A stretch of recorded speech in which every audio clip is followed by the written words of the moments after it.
What's up everybody, James Bushell here, and I'm back at you with another video. Just a disclaimer up front, this video will contain many spoilers for episode 5 of season 6 of Game of Thrones, The Door. So if you have not watched the episode, I would watch it first and then come back. You have been warned. So yeah, like I said, this video is based on a theory of what occurred in this episode, and it's kind of a time paradox involving Bran, Hodor, and Bloodraven. So, first off, I found this episode very intriguing, and I loved the end sequence of this episode. My review will be up later, but just some general thoughts now. I can tell you I loved it. That being said, when I was first watching the scene, I was curious to know why Bloodraven would be with Bran in another vision at Winterfell, when Bloodraven knew that Bran had been branded by the Night's King in a previous vision. And he knew that the White Walkers, the Night's King, and the White Army would be marching upon the cave relatively soon, which we find out was indeed the case. They were there really fast. And I was just wondering why would Bloodraven and Bran be in that vision? Now, my theory is that Bloodraven knew that for Bran to even make it to the tree in the first place, that they would have to be in this vision before he died. Because Bran needed to warg into Hodor in the past to damage Hodor as a child. That way it would be easier in the future when Hodor, as we know in the story now, needed to be warged all those times that he has been warged on the show, to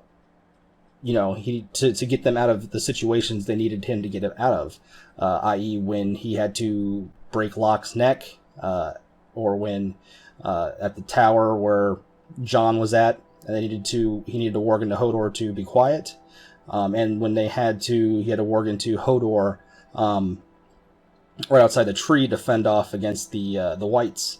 So I think it's one of those things where it'd be interesting to see if this would have happened, but we'll never know, of course. But if Bran had not warged Hodor in the past, it would have erased everything that would have happened, because Hodor's mind, like we remember from the Varamir Sixskins chapter when he wargs Thistle, it damages her mind. So the mind needs to be damaged before you can warg into them easily, I believe. So, like I said, Bloodraven knew that in order for Bran to make it to the tree in the first place, even though he already had, this is one of those things when you start getting into time travel, you open up these Pandora boxes of these time paradoxes. So Bloodraven knew that he needed to take Bran into the past before he died, in order to warg Hodor in the past, in order to damage his mind as a child. Completely messed up. Ruined Hodor's life for this to happen. But I guess in Bloodraven's mind, it had to happen, because it was the only way for Bran to get up to the tree. Because like I said, there was plenty of times where Bran had to warg into Hodor in order to make it to the tree. And his mind had to be damaged prior to that, because it's not easy to warg into a person. So yeah, that's essentially my theory. This ending of this episode, man, when you hear the Stark theme and you're seeing Hodor there yelling, "Hold the door," or you see him as a child yelling, "Hold the door," and you hear Mira yelling, "Hold the door," and eventually it turned into Hodor. It's just crazy, man. And also in the inside the episode, I believe they confirmed that George R.R. Martin has said that this was how Hodor got his name. So I think we can essentially agree with that.